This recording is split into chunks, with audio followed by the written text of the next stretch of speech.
Maja obiskuje eno od 3 osnovnih šol v občini Drom.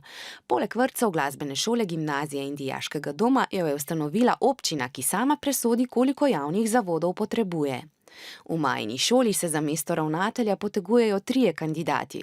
O tem, kateri bo izbran, odloča glavni organ upravljanja, to je svet šole. Sestavljajo ga 3 predstavniki, ki jih predlaga ustanovitelj, torej občina, 3 predstavniki staršev in 5 predstavnikov zaposlenih. Ko kandidata izberejo, mora mnenje o njem podati tudi občina.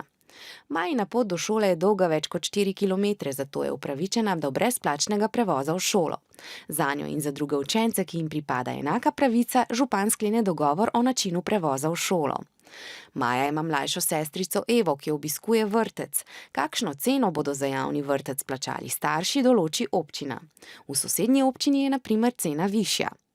Vsako občino vodi župan ali županja, a ta se ne more vsem odločati sam ali sama. Redno se sestaja z občinskimi svetniki, ki jih prav tako kot župana na lokalnih volitvah izvolijo volivci.